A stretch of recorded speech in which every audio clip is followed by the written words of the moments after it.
ഈ പ്രകൃതിയുടെ നിയമങ്ങളോ പ്രകൃതിയുടെ ഘടനയും നിങ്ങൾ പരിശോധിച്ചാൽ, ഭൂമുഖത്ത് മനുഷ്യവാസം ആരംഭിച്ച കാലം മുതൽ ഈ പ്രകൃതി, പ്രാപഞ്ചിക വ്യവസ്ഥയുടെ ചലനം അല്ലെങ്കിൽ അതിൻ്റെ നടപടിക്രമം ഒരേ രൂപത്തിലാണ്. മനുഷ്യൻ്റെ വികാരങ്ങളും മനുഷ്യൻ്റെ അഭിരുചികളും ഒരേ രൂപത്തിലാണ്. ഈ വസ്തുക്കൾ മുളക്കുന്നതും വളരുന്നതും മരിക്കുന്നതും ജനിക്കുന്നതും ഒക്കെ ഒരേ കോലത്തിലാണ്. അപ്പോൾ പ്രപഞ്ചത്തിൻ്റെ പൊതുതാളത്തിൽ ഒന്നിലും കാതലായ ഒരു മാറ്റവുമില്ല എന്നിരിക്കെ ആ പ്രാപഞ്ചിക ഘടനക്കകത്തേക്ക് ദൈവം നൽകുന്ന നിയമസംഹിത മാത്രം ഇടക്കിടക്ക് മാറണം എന്ന് പറയാൻ എന്താണ്? വിഷയാവതരണം എന്ന് പറഞ്ഞുകൊണ്ടാണ് എന്നെ ക്ഷണിച്ചിട്ടുള്ളത്. നേരത്തെ അധ്യക്ഷൻ്റെ സംസാരത്തിലും ബഹുമാന്യനായ അമീർ അവർകളുടെ സംസാരത്തിലും ഇനി വരാനിരിക്കുന്ന എല്ലാവരുടെ സംസാരങ്ങളും ഈ വിഷയം തന്നെ ആയിരിക്കും എന്ന് നിങ്ങൾക്ക് ന്യായമായും മനസ്സിലാക്കാവുന്നതാണ്. അതുകൊണ്ട് സമഗ്ര സ്വഭാവത്തിൽ ഒരു വിഷയാവതരണത്തിന് ആ മട്ടിലുള്ള ഒരു പ്രഭാഷണത്തിനല്ല ഈ സദസ്സിനെയും ഈ വിഷയത്തെയും മുമ്പിൽ വെച്ചുകൊണ്ട് കുറച്ച് കാര്യങ്ങൾ നിങ്ങളുമായി പങ്കുവെക്കാനാണ് ഞാനിവിടെ ശ്രമിക്കുന്നത്. ഇതിങ്ങനെ ഒരു അടഞ്ഞുകൂടിയ ഒരു ഓഡിറ്റോറിയത്തിനകത്തായതുകൊണ്ട് ഒരു പ്രസംഗം അതിൻ്റെ എല്ലാ മട്ടും മാതിരിയും പരിഗണിച്ചുകൊണ്ട് നടത്തിയാൽ അത് നിങ്ങൾക്ക് താങ്ങാൻ കഴിയുമോ എന്നെനിക്ക് ആശങ്കയുള്ളത് കൊണ്ട് കാര്യങ്ങൾ പറഞ്ഞു പോവുക എന്ന ഒരു ശൈലിയാണ് ഞാനിവിടെ സ്വീകരിക്കുന്നത്. പ്രസംഗത്തിന് എന്തെങ്കിലും കുഴപ്പമുണ്ടെങ്കിൽ അത് നമുക്ക് ഒഴിവാക്കാനാവും. അതേസമയം പ്രസംഗത്തിന് എന്തെങ്കിലും പ്രയോജനമുണ്ടെങ്കിൽ അത് നമുക്ക് നഷ്ടപ്പെടുകയും ചെയ്യും. ഇവിടെ ലിബറൽ ആശയഗതികളെ സംബന്ധിച്ച് ലിബറലിസം എന്ന പ്രയോഗത്തെപ്പറ്റി കൂടെ നമ്മൾ പറഞ്ഞുകൊണ്ടിരിക്കുന്നുണ്ട്. യഥാർത്ഥത്തിൽ ഈ ആശയം ഭൂമുഖത്ത് വിശുദ്ധ ഖുർആനിൻ്റെ അവതരണ ശൈലി പരിഗണിച്ച് പറഞ്ഞാൽ ഭൂമുഖത്ത് ഈ ആശയം ആദ്യം പ്രതിനിധീകരിക്കുന്നത് പിശാചാണ്. അതിൻ്റെ വിശദാംശങ്ങളിലേക്ക് പോകാനല്ല ഞാനിപ്പോൾ അത് പറഞ്ഞത്. പിശാച് അതൊരു സ്വതന്ത്രവാദത്തിൻ്റെ, ഒന്നിനും വിധേയപ്പെടാതിരിക്കുക എന്നതിൻ്റെ, ഞാൻ തന്നെയാണ് എല്ലാത്തിൻ്റെയും മേലെ എന്നുള്ള ഒരു തരം ആഭിജാത ബോധത്തിൻ്റെ വളരെ പച്ചയായ ആവിഷ്കാരമാണ് പിശാച് എന്ന് പല സ്ഥലത്തും ആവർത്തിച്ച് അവതരിപ്പിച്ചുകൊണ്ട് വിശുദ്ധ ഖുർആൻ നമ്മെ ബോധ്യപ്പെടുത്തുന്നുണ്ട്. ആദം നബിയുടെയും ഇബ്ലീസിൻ്റെയും കഥ ഖുർആനിൽ ഒരൊറ്റ സ്ഥലത്ത് മാത്രമല്ല ഉള്ളത്, പല സ്ഥലത്തും ആവർത്തിച്ചിട്ടുണ്ട്. ഓരോ ആവർത്തനത്തിനും ഓരോ അർത്ഥമുണ്ട്, ഓരോ ആവർത്തനത്തിലും ഓരോ പാഠമുണ്ട്, ഓരോ ആവർത്തനത്തിനും ഓരോ ഊന്നലുണ്ട്. അതെല്ലാം മുമ്പിൽ വെച്ചുകൊണ്ടാണ് ഞാൻ പറയുന്നത്, മനുഷ്യൻ്റെ പ്രകൃതത്തിൽ ഈ ഒരു ഘടകമുണ്ട്. പക്ഷേ ആ ഘടകത്തെ അല്ല, പടച്ചവന് വിധേയപ്പെടാനുള്ള അവൻ്റെ പ്രകൃതത്തെയാണ് ആദമിലൂടെ അള്ളാഹു ആവിഷ്കരിച്ചത്. നേരെ മറിച്ച് അവിടെയാണ് പിശാച് അതിൻ്റെ മുമ്പിൽ എതിരിട്ട് നിൽക്കുന്നത്. അവിടെ നിന്ന് നമ്മളിങ്ങോട്ട് പോന്നിട്ട്, ആ കഥയൊക്കെ ഞാൻ വിടുകയാണ്, അവിടെ നിന്ന് നമ്മളിങ്ങോട്ട് പോന്നിട്ട് അള്ളാഹു സുബ്ഹാനഹു വതആല മുഹമ്മദ് മുസ്തഫ സല്ലല്ലാഹു അലൈഹി വസല്ലമക്ക് ആദ്യമായിട്ട് ഖുർആൻ അവതരിപ്പിച്ചു കൊടുക്കുമ്പോൾ എന്ന് തുടങ്ങുന്ന ഭാഗമാണ്. അങ്ങനെ അതിൻ്റെ ആ ഭാഗമൊക്കെ നമുക്കറിയാവുന്നതാണ്. അത് ലേശം നമ്മൾ അങ്ങോട്ട് മുന്നോട്ട് ഓതുമ്പോൾ അവിടെ അള്ളാഹു സുബ്ഹാനഹു വതആല വേറെ ഒരു പ്രസ്താവന നടത്തുന്നുണ്ട്. കല്ല ഇന്നൽ ഇൻസാന ലയത്ഗ അൻ റആഹു ഇസ്തഗ്ന. ആദ്യം അള്ളാഹു പറയുന്നത് കാര്യങ്ങളെ നോക്കിക്കാണുന്നതിൻ്റെയും മനസ്സിലാക്കുന്നതിൻ്റെയും വിലയിരുത്തുന്നതിൻ്റെയും വിശകലനം നടത്തുന്നതിൻ്റെയും ഒരു രീതിയാണ്. എന്താണ് ആ രീതി? എല്ലാം പടച്ച നാഥൻ്റെ നാമത്തിൽ അവനാണ് വലിയവനെന്ന് അംഗീകരിച്ച്, അവന് വഴിപ്പെട്ട്, അവൻ്റെ വിധേയത്വം അംഗീകരിച്ച്, അവനാണ് ഉടമ എന്ന ബോധ്യത്തോടുകൂടി ഞാൻ കേവലം വിനീത വിധേയനായ അടിമയാകുന്നു എന്ന തിരിച്ചറിവോടെ നീ വായിക്കുക എന്നതാണ്. അല്ലാതെ ബിസ്മിയോണ്ട് തുടങ്ങുക എന്നുള്ളതൊന്നുമല്ല. ബിസ്മിയോണ്ട് തുടങ്ങുക എന്ന് പറയുന്നത് നമ്മൾ സാധാരണ ഒരു വ്യവഹാരമാണ്. അതൊരു ആശയമായിട്ട് എടുക്കുമ്പോൾ ഒരു അർത്ഥമറിയാത്ത എന്തോ ഒരു അറബി ലഫ്ള് കൊണ്ട് തുടങ്ങുക എന്നതല്ല അതിൻ്റെ അർത്ഥം. നീ ആരുമല്ല, കാര്യങ്ങളൊന്നും നിന്റെ കയ്യിലല്ല, വിഷയങ്ങളൊന്നും നീ തീരുമാനിക്കും പോലെയല്ല, നിലപാടുകളൊന്നും നിന്റെ ഇഷ്ടമനുസരിച്ചല്ല. ബിസ്മില്ലാഹിർ റഹ്മാനിർ റഹീം, അതാണ്. ആ ഒരു സംസ്കാരം അനുസരിച്ച് നീ പോകാൻ തയ്യാറില്ലെങ്കിൽ, ഈ വിധേയത്വത്തിൻ്റെയും ഈ പ്രപഞ്ചനാഥന് വിധേയപ്പെടുന്നതിൻ്റെ ഈ വഴി സ്വീകരിക്കാൻ നീ സന്നദ്ധനല്ലെങ്കിൽ, കല്ല ഇന്നൽ ഇൻസാന ലയത്ഗ, മനുഷ്യൻ അതിക്രമകാരിയായി മാറിയിരിക്കുന്നു. എന്താണ് അതിക്രമകാരിയാകാനുള്ള കാരണം? അർറആഹു ഇസ്തഗ്ന, തനിക്ക് താൻ പോന്നവനാണ് എന്നവൻ കരുതുന്നതിനാൽ. ആധുനിക കാലത്ത് ജമാഅത്തെ ഇസ്ലാമിയുമായിട്ടൊക്കെ ബന്ധപ്പെടുത്തി നമ്മൾ പറയുമ്പോൾ, ഈ ആധുനിക കാലത്ത് പാശ്ചാത്യൻ മതേതര ജനാധിപത്യമാണ് ലിബറൽ ആശയഗതികളെ ഒരു പ്രത്യയശാസ്ത്ര പരിവേഷത്തോടെ മനുഷ്യ സമൂഹത്തിൻ്റെ മുമ്പിൽ അവതരിപ്പിച്ചത്. അവർ സാമ്രാജ്യത്വ ശക്തിയായിട്ട്, നമ്മുടെ രാജ്യമൊക്കെ ബ്രിട്ടീഷുകാരുടെ കോളനിയായി, അവരിവിടെ പ്രബോധനം നടത്തി ഒന്നൊന്നായി ആളുകളെ ചേർത്ത് അങ്ങനെ വലിയ ഒരു ജനപിന്തുണ അവർ ആർജിച്ച് അതിനുശേഷം കോളനി സ്ഥാപിച്ചതല്ല. രാഷ്ട്രീയമായ അധികാരത്തിലൂടെ കോളനി സ്ഥാപിച്ച് ഇവിടെ വന്ന ശേഷം 3 ലക്ഷത്തോളം ആളുകൾ 6000 മൈൽ ദൂരെ നിന്ന് ഇവിടെ വന്ന് നമ്മുടെ മേലെ മേധാവിത്വം സ്ഥാപിച്ച ശേഷം പിന്നെ അവരുടെ ആശയങ്ങൾ ഇവിടെ പ്രചരിപ്പിച്ചതാണ്. ആ മാനസികമായ വിധേയത്വത്തിൽ നിന്ന് നമ്മൾ ഇപ്പോഴും രക്ഷപ്പെട്ടിട്ടില്ല. പാശ്ചാത്യൻ കോളനിവൽക്കരണത്തിൻ്റെ ആ മാനസികമായ വിധേയത്വത്തിൽ നിന്ന് നമ്മൾ ഇപ്പോഴും മോചനം നേടിയിട്ടില്ല എന്നതിന് നിങ്ങൾക്ക് ഇഷ്ടപ്പെടാത്ത ഒരു ഉദാഹരണം ഞാൻ പറയാം. ഇഷ്ടപ്പെടുന്നത് വേറെ പലതും ഉണ്ടാവും. ഇഷ്ടപ്പെടാത്ത ഉദാഹരണം എന്താണെന്ന് ചോദിച്ചാൽ, നമ്മുടെ LKG പഠിക്കുന്ന കുട്ടി നമ്മുടെ വീട്ടിൽ ഇംഗ്ലീഷ് പറയുമ്പോൾ നമുക്ക് രോമാഞ്ചം ഉണ്ടാവും. മലയാളം പറയുമ്പോഴല്ല, ഇംഗ്ലീഷ് പറയുമ്പോൾ ഇത് എവിടെ നിന്ന് വന്നതാ? ഇരിക്കട്ടെ, ഒരു ഭാഷ എന്ന നിലക്ക് ഇംഗ്ലീഷിനോട് വിരോധം വേണ്ട, ഒരു സംസ്കാരം അതിലൂടെ കടന്നു വരുന്നുണ്ടെങ്കിൽ ആ സംസ്കാരം നമുക്ക് ആവശ്യവുമില്ല. ഞാൻ പറഞ്ഞിടത്തേക്ക് തന്നെ പോകാം. പാശ്ചാത്യൻ മതേതര ജനാധിപത്യം എന്താണ് ലോകത്തിൻ്റെ മുമ്പിൽ വെച്ചത്? പാശ്ചാത്യൻ മതേതര ജനാധിപത്യം, ഞാൻ വെറുതെ ജനാധിപത്യം എന്നല്ല പറയുന്നത്. വെറുതെ ജനാധിപത്യം എന്ന് പറയുമ്പോൾ നമ്മുടെ ഷൂറയുടെയും ഖിലാഫത്തിൻ്റെയും മൂല്യങ്ങളും അതിലുണ്ടാവും.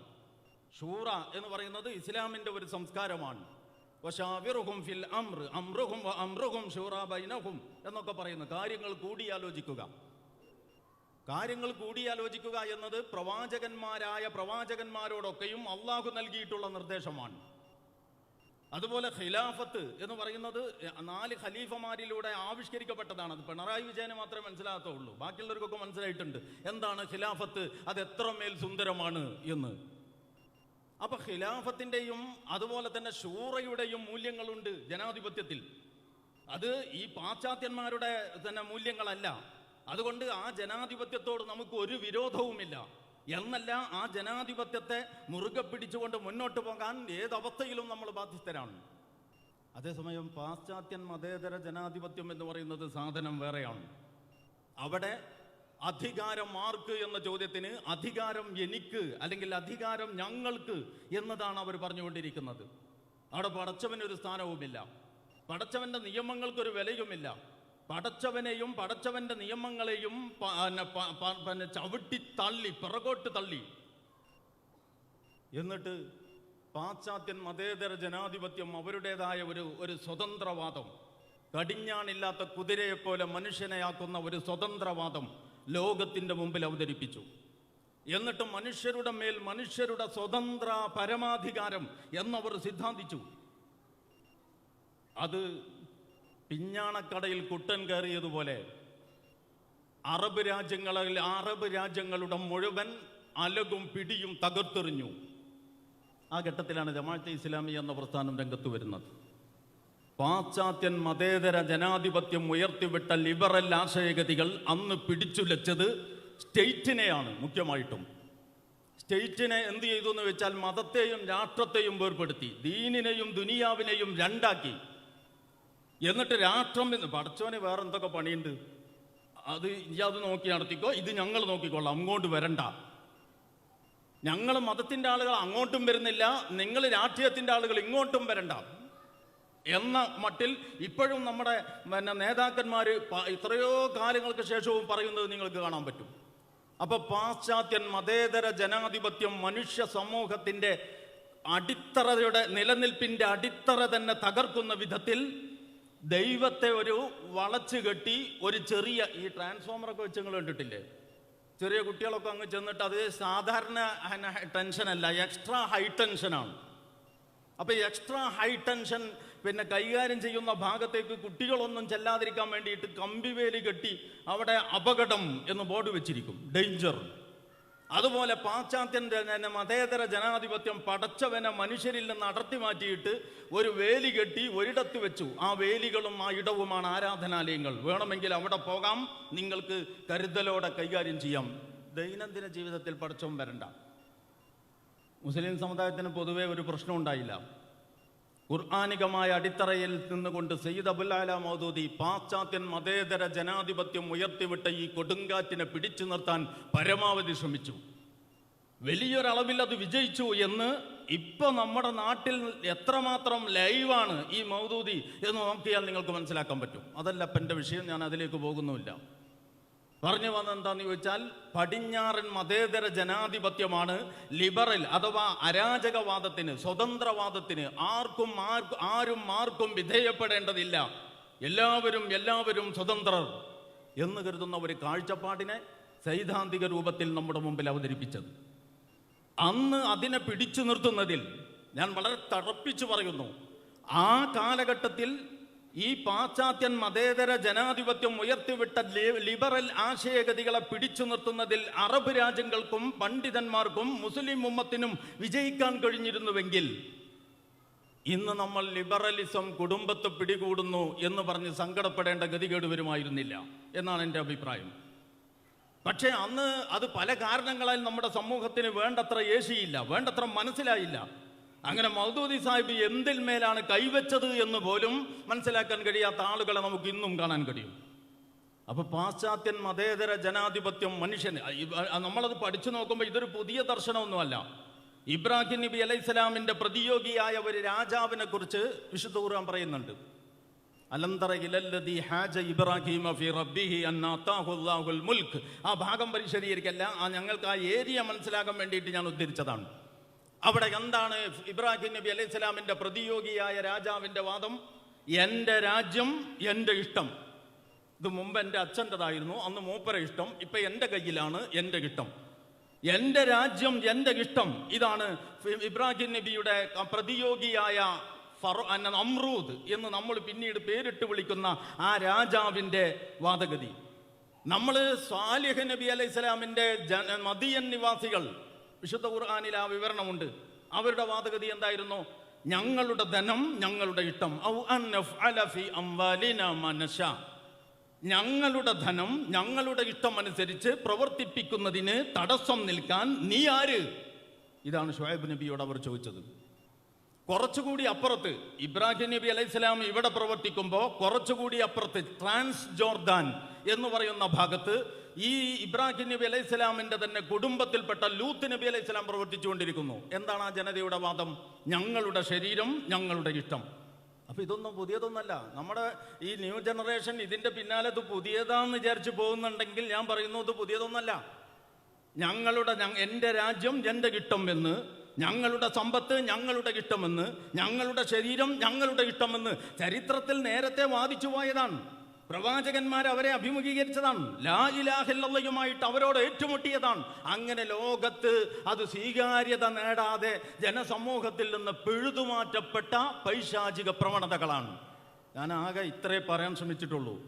പാശ്ചാത്യൻ മതേതര ജനാധിപത്യം ഏതൊരു ലിബറൽ ആശയഗതികളും ആശയഗതികളുടെ വേലിയേറ്റമാണോ സാമ്രാജ്യത്വ അധിനിവേശ കാലത്ത്, സൈനിക സാമ്രാജ്യത്വ അധിനിവേശ കാലത്ത് അവർ നടത്തിയത്, അന്ന് അതിനെ പ്രതിരോധിക്കുന്നതിൽ നമ്മൾ വിജയിച്ചിരുന്നുവെങ്കിൽ ഇന്ന് ഇതിനെ പ്രതിരോധിക്കുവാൻ ഇത്രയേറെ പാടുപെടേണ്ടി വരുമായിരുന്നില്ല. അന്ന് അതിന് കീഴൊതുങ്ങിക്കൊടുത്തു. അന്ന് പക്ഷേ ലിബറലിസം കാര്യമായും ലക്ഷ്യം വെച്ചത് രാഷ്ട്രത്തെയാണ്. മതത്തിൽ നിന്ന് രാഷ്ട്രത്തെ വേർപ്പെടുത്തുക, രാഷ്ട്രത്തെ അരാജകമാക്കുക, രാഷ്ട്രത്തെ വടക്കാക്കുക. കാരണം എന്താ? കുടുംബത്തിൻ്റെയും മേലെ ഉള്ളതാണ് രാഷ്ട്രം. രാഷ്ട്രം ഒരു കാവലാണ്, അതൊരു കവചമാണ്. സുൽത്താനു ഹാരിസുൻ ഫമാല ഹാരിസ ലഹു ഫമളുമൻ മഹദൂമൻ. അപ്പോൾ ഈ ഇമാം ഗസാലി അബു ഹാമിദ് അൽ ഗസാലി അദ്ദേഹം യഹ്യയിൽ അങ്ങനെ പറയുന്നുണ്ട്, മതവും രാഷ്ട്രവും ഇരട്ടവറ്റ സന്തതികളാണ്. അതിൽ മതം എല്ലാത്തിൻ്റെയും അടിസ്ഥാനമാണ്, രാഷ്ട്രം അതിൻ്റെ കാവൽക്കാരനാണ്. അപ്പൊ ലിബറലിസം പാശ്ചാത്യൻ മതേതര ജനാധിപത്യത്തിൻ്റെ സിദ്ധാന്തങ്ങളുടെ പിൻബലത്തിൽ രാഷ്ട്രങ്ങളെ നിലംപരിശാക്കാനാണ് മുമ്പ് ശ്രമിച്ചത്. അതിലവരേറെക്കുറെ വിജയിച്ച മട്ടാണ്. അവിടെ നിന്ന് വന്ന് ഇന്ന് ലിബറലിസം വ്യക്തികളെയും കുടുംബങ്ങളെയുമാണ് പിടികൂടുന്നത് എന്ന് നിങ്ങൾ കാണണം.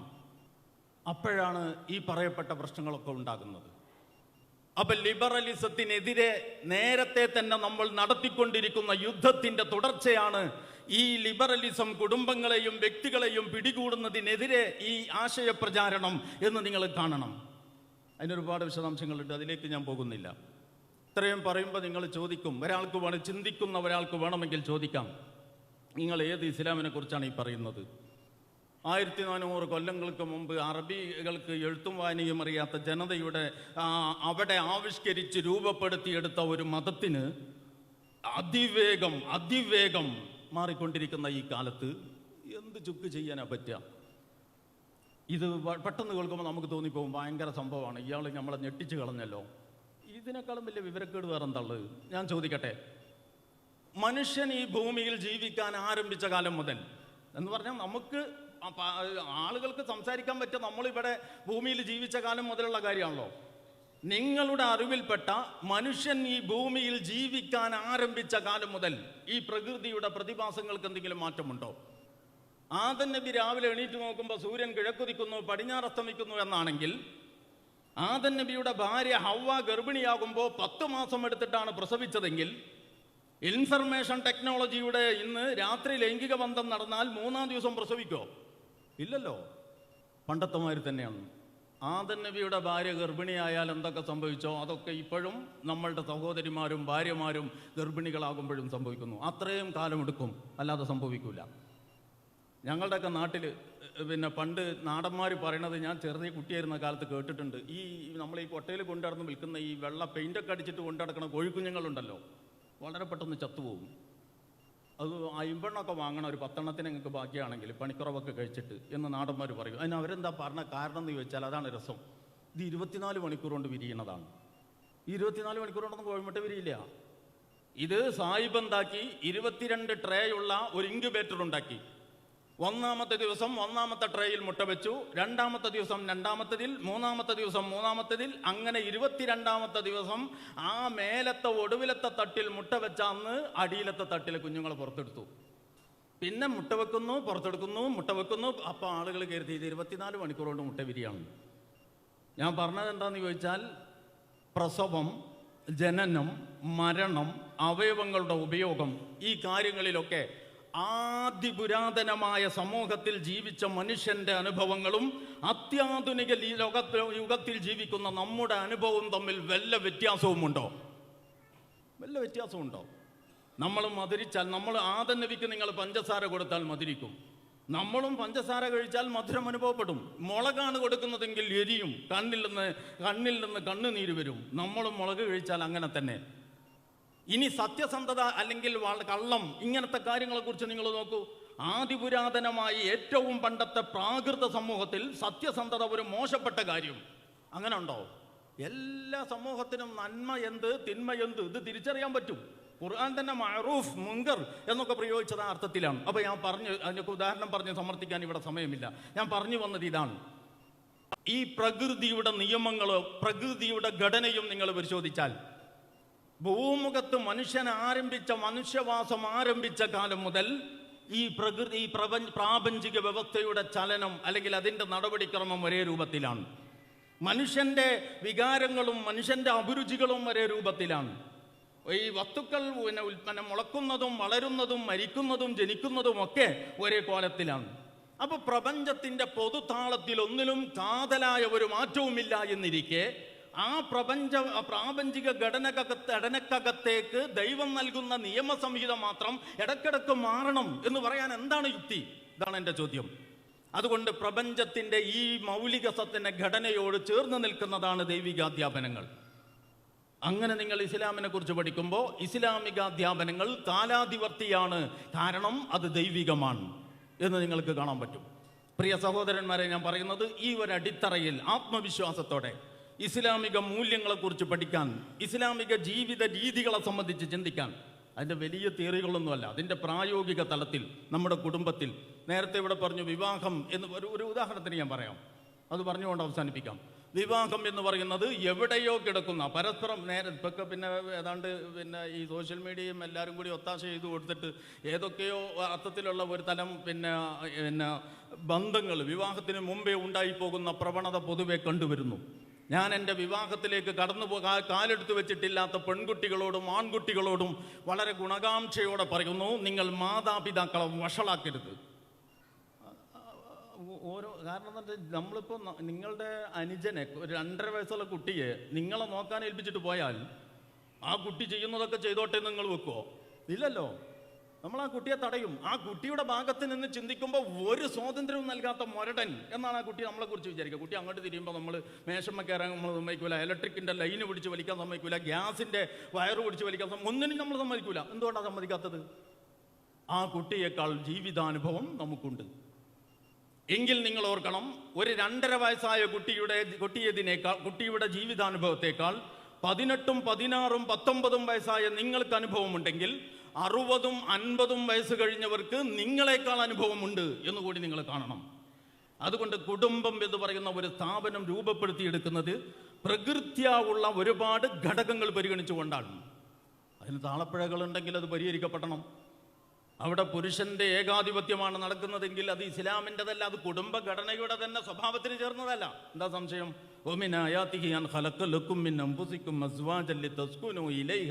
അള്ളാഹ് 2 പശ. നമ്മളിപ്പോൾ എൻ്റെ അറിവിൽ ഏറ്റവും ജനകീയമായ പശ എന്ന് പറയുന്നത് സിമൻ്റാണ്. കട്ടയും കല്ലും ഒക്കെ വെച്ചിട്ട് അതിൻ്റെ ഇടയിൽ സിമെൻ്റ് ഇട്ടുണ്ടെങ്കിൽ ഇത് ഒട്ടുന്നുണ്ടല്ലോ, ഒട്ടിപ്പിടിക്കുന്നുണ്ടല്ലോ. അപ്പോൾ ഏറ്റവും ജനകീയമായ പശ സിമൻ്റാണ്. അള്ളാഹ് ഇവിടെ 2 പശ നമുക്ക് പരിചയപ്പെടുത്തിയിരിക്കുകയാണ്. നിങ്ങൾ കണ്ടിട്ടുണ്ടാവും, ചില കമ്പനികളൊക്കെ ഇപ്പോൾ 2 ട്യൂബിൽ 2 പശ, ഇത് രണ്ടും കൂടി മിക്സ് ചെയ്താൽ സഡൻ ഒട്ടിപ്പോവും. മിക്സ് ചെയ്യാത്തടത്തോളം കാലം ഇത് തമ്മിലൊരു പ്രശ്നമില്ല എന്ന് പറഞ്ഞ മാതിരി പടച്ചവൻ 2 പശ ഉപയോഗിച്ചിട്ട് എങ്ങാണ്ടോ നിലകൊള്ളുന്ന ഒരാണിനെയും ഒരു പെണ്ണിനെയും വിളക്കി ചേർത്തിരിക്കുകയാണ്. അതിലൊന്ന് മവദ്ദത്താണ്. മവദ്ദത്ത് എന്ന് പറഞ്ഞത് ഏറെക്കുറെ മനുഷ്യൻ്റെ വകയാണ്, മനുഷ്യൻ്റെ പ്രകൃതിയുടെ ഭാഗമാണ്. പ്രേമം എന്ന് പറയാം. ഇത് ആരാൻ്റെ കുട്ടികളെ ചാടിച്ചു കൊണ്ടുപോകുന്ന വിക്രസിൻ്റെ പേരല്ല, സ്വന്തം ഇണയെ അകമഴിഞ്ഞ് സ്നേഹിക്കുന്നതിൻ്റെ പേരാണ് മവദ്ദത്ത്. രണ്ടാമത്തത് റഹ്മത്താണ്. റഹ്മത്തി വസിഅത്ത് കുല്ല ഷൈഇൻ. റഹ്മത്ത് എന്ന് പറഞ്ഞത് ദൈവികമാണ്. ഈ 2 പശയും ചേർത്തിട്ട് എവിടെയോ കിടക്കുന്ന 2 ആളുകളെ അള്ളാഹു വിളക്കി ചേർത്തിരിക്കുകയാണ്. ഉസവ്വിജുക അലാ മാ അമറല്ലാഹു ബിഹി ഇംസാകും ബിമഅറൂഫിൻ ഔ തസ്രീഹും ബിഇഹ്സാൻ. ഒന്നുകിൽ മാന്യമായി കൂടെ കൊണ്ട് നടക്കണം, അല്ലെങ്കിൽ മനോഹരമായി പിരിച്ചുവിടണം. രണ്ടിനും സാധ്യതയുണ്ട്. അപ്പോൾ വേർപെടുത്താൻ കഴിയുന്ന അനിവാര്യ സാഹചര്യത്തിൽ വേർപെടുത്താൻ കഴിയുന്ന 2 ബന്ധങ്ങളിൽ നിന്ന് ഒരവസ്ഥയിലും വേർപെടുത്താനാവാത്ത കുറെ ബന്ധങ്ങളുണ്ടാകുന്ന അത്ഭുതം, അതാണ് കുടുംബം എന്ന് നമ്മൾ കാണണം. ഇതൊരു കുടുംബത്തിൻ്റെ പ്രശ്നം മാത്രമല്ല. ഇസ്ലാമിക കുടുംബഘടന മനസ്സിലാക്കാഞ്ഞാൽ ഇസ്ലാമിൻ്റെ അനന്തരാവകാശ നിയമവും മനസ്സിലാകില്ല. അപ്പോൾ ഇതൊക്കെ തമ്മിൽ ബന്ധപ്പെട്ട് കിടക്കുന്നതാണ്. അതുകൊണ്ട് തണലാണ് കുടുംബം എന്ന് പറഞ്ഞുകൊണ്ട് നമ്മൾ നടത്തുന്ന ഈ ആശയ പ്രചരണത്തിന് കേവലം ഭാര്യയും ഭർത്താവും 2 മക്കളും അവർക്കിടയിലുള്ള എന്തോ ഇടപാടുകളെക്കുറിച്ചുള്ള സംസാരം എന്നതിനപ്പുറം മാനങ്ങളുണ്ട് എന്ന് നിങ്ങൾ കാണണം. നേരത്തെ ഞാൻ പറഞ്ഞ തനിക്ക് താൻ പോന്നവനെന്ന് തോന്നുന്ന മുതലാളിത്ത ആ ആഢ്യ മനസ്ഥിതിയുമായി കൊണ്ട് നടക്കുന്നവൻ എല്ലാം എൻ്റെ റിസ്കിലാണ്, എൻ്റെ ചുമലിലാണ് എന്ന് കരുതുന്നു. അപ്പോൾ അവന് കുട്ടികൾ ഉണ്ടാകുന്നത് തന്നെ പ്രശ്നമാണ്. കുട്ടികൾ ഉണ്ടാകുന്നത് തന്നെ പ്രശ്നമാണ്. കാരണം ആര് തീറ്റ കൊടുക്കും? ഞാൻ എക്കണോമിക്സ് പഠിച്ചതാണ് ഡിഗ്രിക്ക്. അപ്പോൾ എക്കണോമിക്സ് എന്ന് പറഞ്ഞത് എന്താണെന്ന് ചോദിച്ചാൽ, ഈ പരിമിതമായ വിഭവങ്ങൾ കൊണ്ട് അനിയന്ത്രിതമായ ആവശ്യങ്ങളെ എങ്ങനെ പൂർത്തീകരിക്കാം, ഇതിൻ്റെ സാഹസമാണ്, ഇതിൻ്റെ ഗവേഷണമാണ് എക്കണോമിക്സ് എന്നാണ് എക്കണോമിക്സിനെ പ്രാഥമികമായി തന്നെ പറയുന്നത്. വിഭവങ്ങൾ പരിമിതം എന്ന് പറഞ്ഞാൽ നമുക്ക് മനസ്സിലാവും. ആവശ്യങ്ങൾ അനിയന്ത്രിതമാണ് എന്ന് ആരാ ഇവരോട് പറഞ്ഞത്? വിഭവങ്ങൾ പരിമിതമാണെങ്കിൽ ആഗ്രഹങ്ങൾക്കും കടിഞ്ഞാണിടണം. അപ്പൊ ആഗ്രഹങ്ങൾക്ക് കടിഞ്ഞാണിടാൻ സമ്മതിക്കുന്നില്ല. അങ്ങനെയാണ് കുടുംബങ്ങളിൽ പ്രശ്നം ഉണ്ടാകുന്നത്. അങ്ങനെ വാപ്പാൻ്റെ 4ാമത്തെ 5ാമത്തെ അല്ലെങ്കിൽ 6ാമത്തെ മോൻ തനിക്ക് 2 മക്കൾ മതി എന്ന ഐതിഹാസികമായ തീരുമാനം എടുക്കുന്നത്. ഇയാളെ ഈ തീരുമാനം മോൻ്റെ വാപ്പ എടുത്തിരുന്നെങ്കിൽ ഈ ഫിത്ന ദുനിയാവിലുണ്ടാവില്ല. അപ്പോൾ പ്രിയമുള്ളവരെ, ഞാൻ പറഞ്ഞത് ഇതൊക്കെ പരസ്പരം ബന്ധപ്പെട്ട് കിടക്കുന്ന ഘടകങ്ങളാണ്. അതുകൊണ്ട് ഇത് കുടുംബം എന്ന ഒരു ചെറിയ സ്ഥാപന നടത്തിപ്പിൻ്റെ വിഷയമല്ല. ഇത് വിവാഹത്തിൻ്റെ വിഷയമാണ്, ഗർഭധാരണത്തിൻ്റെ വിഷയമാണ്, മുലയൂട്ടലിൻ്റെ പ്രശ്നമാണ്, അനന്തരാവകാശത്തിൻ്റെ വിഷയമാണ്, ആണിൻ്റെയും പെണ്ണിൻ്റെയും അവരവരായി നിലനിർത്തിക്കൊണ്ടുള്ള അവകാശത്തിൻ്റെയും അസ്തിത്വത്തിൻ്റെയും അംഗീകാരത്തിൻ്റെയും വിഷയമാണ്.